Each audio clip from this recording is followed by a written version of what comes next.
देख रहे हैं सिटी सेंटर शो। मुंबई से मैं हूं पूजा भारद्वाज। शो की शुरुआत कर रहे हैं राजस्थान के सियासी ड्रामा से। सचिन पायलट और अशोक गहलोत के बीच के टकराव का ताज़ा नाटक आज मानेसर में दिखा, जब राजस्थान पुलिस की एसओजी सचिन पायलट के कैंप के एमएलए भंवरलाल से पूछताछ के लिए आईटीसी ग्रैंड होटल पहुंची। इस टीम के आने की खबर के बाद से ही होटल के बाहर हरियाणा पुलिस की बड़े पैमाने पर तैनाती हो चुकी थी। राजस्थान पुलिस की एसओजी की टीम जब वहां पर पहुंची तो उसे हरियाणा पुलिस ने रोक दिया। गाड़ी को वापस जाने के लिए कहा गया। इसको लेकर हंगामा भी होता दिखा। करीब 1 घंटे बाद टीम को होटल के भीतर जाने दिया गया। फिर करीब 8:15 बजे टीम वहां से निकल गई। और जब राजस्थान पुलिस की टीम को हरियाणा पुलिस ने रोका तो उस वक्त मेरे सहयोगी रवीश रंजन शुक्ला वहां पर मौजूद थे। क्या था उस वक्त का नजारा, रवीश बता रहे हैं। तो ये अभी की तस्वीर है और ये जो सफेद आप गाड़ी देख रहे हैं, ये राजस्थान के एसओजी की टीम इसी गाड़ी में अभी अंदर बैठी हुई है और इस गाड़ी को घेरा बना दिया गया है। अभी थोड़ी देर पहले ये गाड़ी अंदर चली गई थी, होटल के अंदर चली गई थी। तब तक उस समय तक हरियाणा पुलिस के लोग नहीं थे। तब इन्हें प्राइवेट जो सिक्योरिटी गार्ड हैं उन्होंने इस गाड़ी को रोका और इसके बाद में कुछ देर बातचीत जैसे ही हुई तो 10 मिनट के बाद में हरियाणा पुलिस के तमाम सारे लोग आ गए और उन्होंने गाड़ी को और मीडिया को बाहर निकाल दिया है। और अभी आप देख सकते हैं कि ये गाड़ी सफ़ेद गाड़ी है, जो कि उसमें एक आईपीएस जो कि एसओजी को लीड कर रहे हैं, मनीष शर्मा, वो अंदर गाड़ी के बैठे हुए हैं और वो बाहर भी उनको नहीं उतरने दिया गया है और पूरा एक घेरा बना लिया गया है। तो अभी ये होटल चूंकि 300 एकड़ में फैला हुआ है, बहुत बड़ा प्रीमाइसेस है होटल का, तो मीडिया के भी लोगों को बहुत दूर रखा गया था। लेकिन एसओजी की टीम आई तो हम लोग उसके साथ साथ चले आए थे। अंदर भी हम लोग गए थे, लेकिन अभी सबको बाहर निकाल दिया गया है। दरअसल ये पूरा मामला देर रात ऑडियो टेप के रिलीज होने के बाद से गरमाया, जिसमें कथित तौर पर ऐसा लग रहा है कि राजस्थान की सरकार गिराने के लिए पैसे की लेन देन हो रही है। हालांकि कांग्रेस ने इन टेप से खुद को अलग किया है, लेकिन सुबह सुबह उनके आधार पर कुछ लोगों के खिलाफ एफआईआर जरूर दर्ज की गई।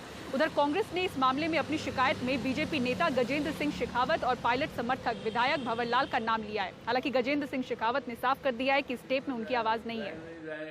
तो इससे क्या फर्क पड़ता है, उसे भी लागू होता है क्या? कल शाम और आज तक अब जो टेप सामने आ गए हैं उनसे एक बात साफ है कि प्रथम दृष्टि से भारतीय जनता पार्टी के द्वारा कांग्रेस की चुनी हुई सरकार को गिराने और विधायकों की निष्ठा को खरीदने का षड्यंत्र किया गया है। भारतीय जनता पार्टी द्वारा जनमत का अपहरण और प्रजातंत्र के चीरहरण की कोशिश की जा रही है।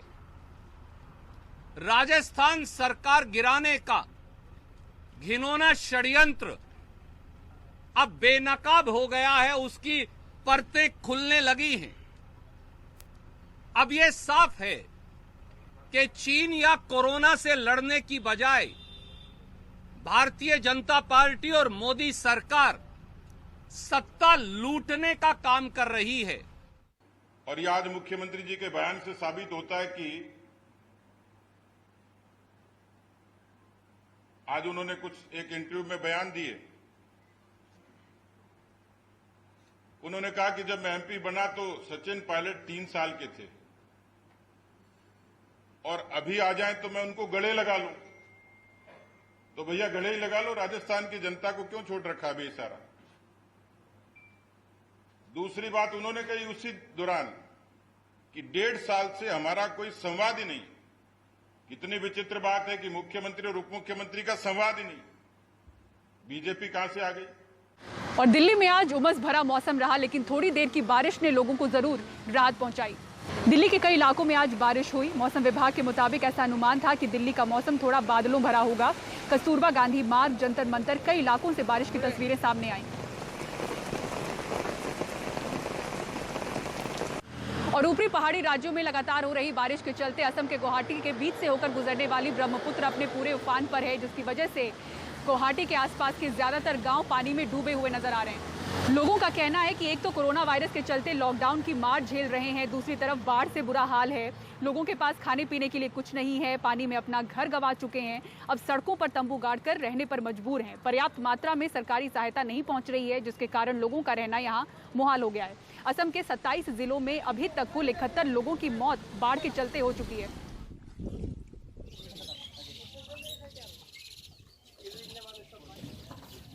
मुंबई में गुरुवार के दिन 2 जगहों पर इमारतें गिरी जिसमें 11 लोगों की मौत हो गई और हर मॉनसून की तरह इस मॉनसून में भी प्रशासन की तैयारियों पर सवाल उठ रहे हैं। लेकिन इस बार के सवाल और ज्यादा गंभीर हैं क्योंकि कोरोना वायरस के कहर की वजह से कई इमारतों की जरूरी मरम्मत नहीं हो पाई है।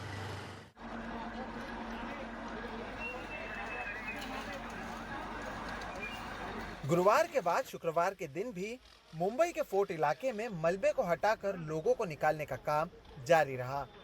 देर रात भी जहां इस मलबे में से एनडीआरएफ ने एक शव निकाला, तो वहीं शुक्रवार दोपहर तक डॉग स्क्वाड की मदद से मलबे में फंसे हुए लोगों की खोज जारी रही।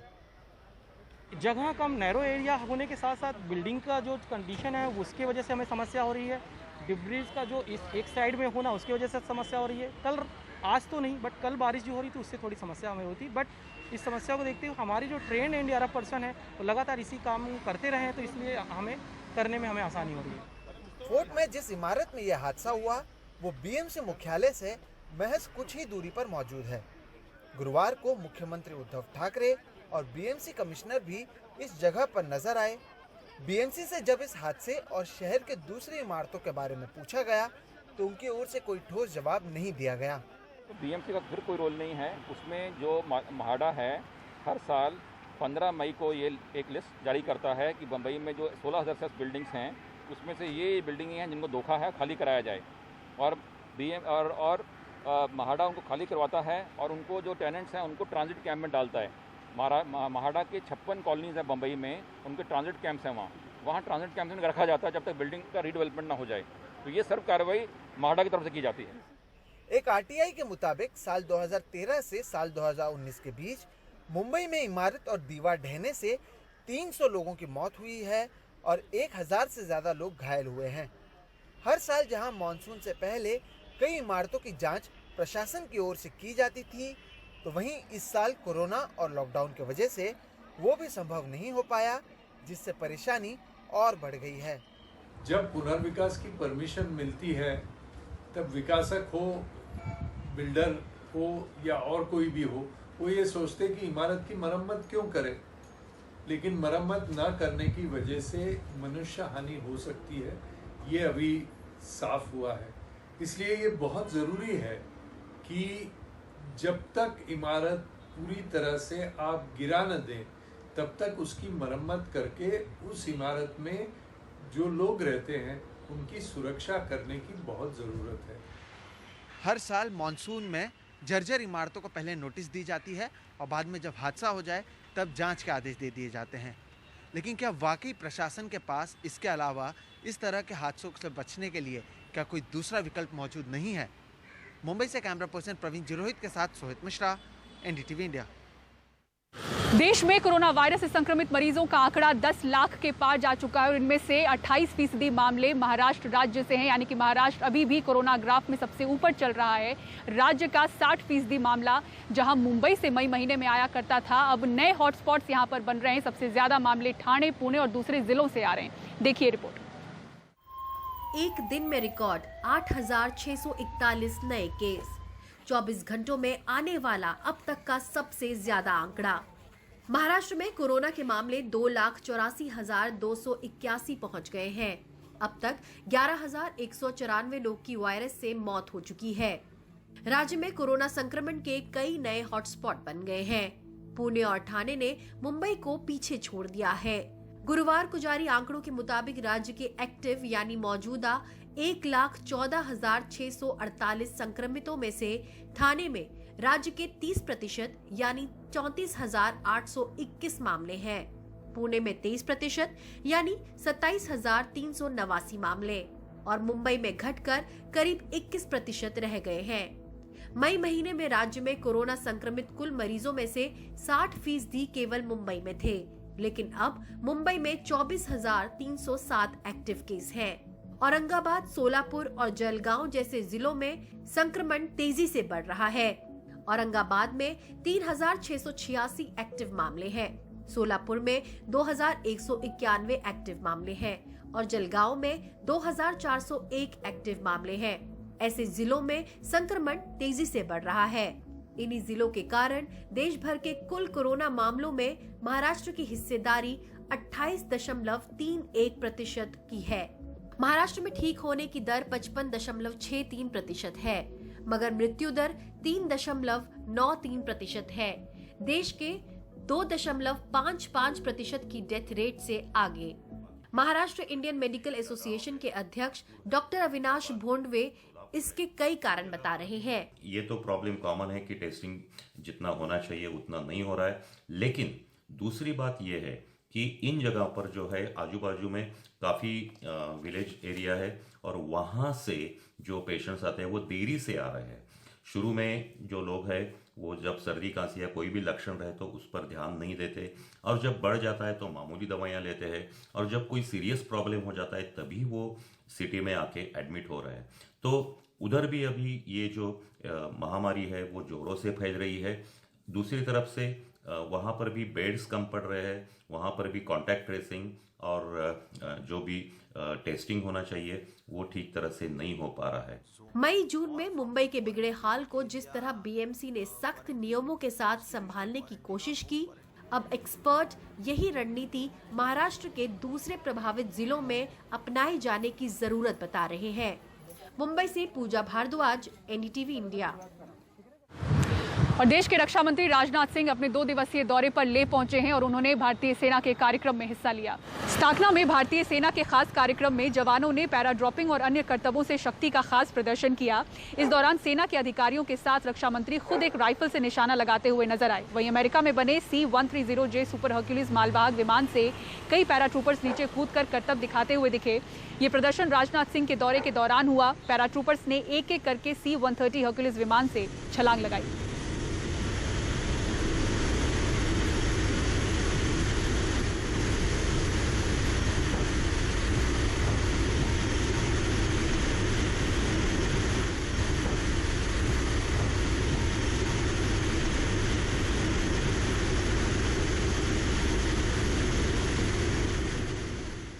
और जोकर से जरा बच के, साइबर सेल का क्या है ये नया अलर्ट, आपको बताएंगे पूरी खबर ब्रेक के बाद।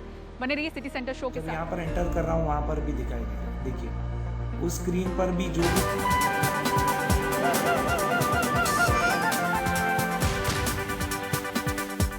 और आंध्र प्रदेश के कृष्णा जिले में पुलिस ने अवैध शराब की हजारों बोतलें बरामद की हैं, जिन पर रोड रोलर चलाकर उन्हें नष्ट किया गया। जानकारी के मुताबिक जितनी शराब नष्ट की गई है उसकी कीमत लगभग 72 लाख रुपए आंकी गई है। ये घटना कृष्णा जिले के मछलीपट्टनम पुलिस परेड ग्राउंड की है। पुलिस ने यहाँ बरामद की गई शराब को जमीन पर एक लाइन से बिछा दिया था। बाद में एक लाइन से रखी गई शराब पर रोड रोलर चला दिया गया और शराब की बोतलें चकनाचूर हो गई। देखते ही देखते लाखों की शराब मिट्टी में मिल गई और बोतलें चूर चूर हो गई।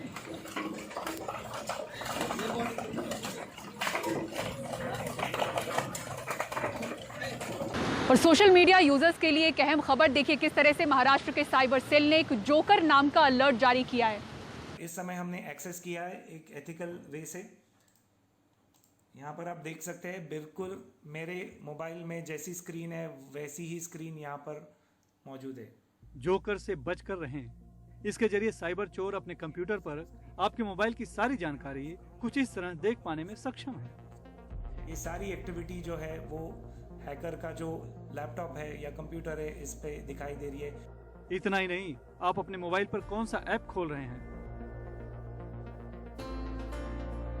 बैंक अकाउंट में क्या यूजर नेम और पासवर्ड टाइप कर रहे हैं वो भी देख सकते हैं। जब यहाँ पर एंटर कर रहा हूँ वहाँ पर भी दिखाई दे रहा है, देखिए उस स्क्रीन पर भी जो भी मैं पासवर्ड भी एंटर कर रहा हूँ ये भी यहाँ पर बिल्कुल दिखाई दे रहा है।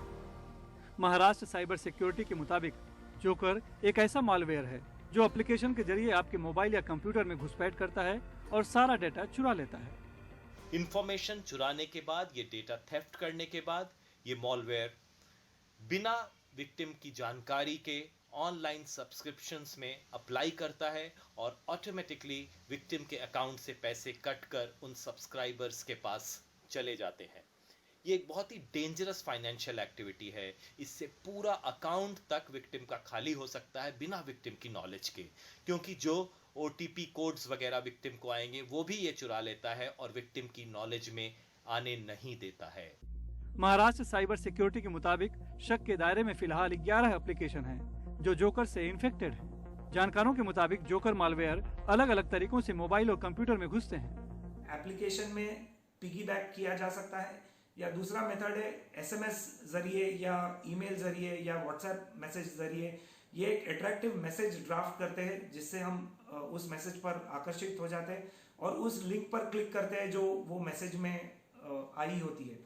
जब हम ये लिंक पर क्लिक करते हैं तो हमारे बिना जाने ये मालवेयर या वायरस जो होता है ये हमारे मोबाइल में इंस्टॉल हो जाता है और बैकग्राउंड में सारी इंफॉर्मेशन जो भी हम कर रहे हैं, बैंकिंग एक्टिविटी कर रहे हैं, यूजर नेम पासवर्ड्स एंटर कर रहे हैं या जो भी OTPs आ रहे हैं, ये सारी इंफॉर्मेशन साइबर क्रिमिनल्स तक पहुंचाने की। अच्छी बात है कि गूगल प्ले स्टोर ने जोकर का पता चलते ही उन 11 संदिग्ध एप्लीकेशन को हटा दिया है। आप भी अपना मोबाइल चेक कर लीजिए कि कहीं आपके मोबाइल में तो वो इंस्टॉल नहीं है और आगे से SMS या ईमेल के जरिए आए अनजान लिंक पर क्लिक ना करें, वरना लेने के देने पड़ सकते हैं। मुंबई से कैमरामैन संजय मंडल से सुनील सिंह, NDTV इंडिया के लिए। और इसी के साथ सिटी सेंटर शो में मुझे दीजिए इजाजत, लेकिन खबरों के लिए देखते रहें NDTV इंडिया। नमस्कार।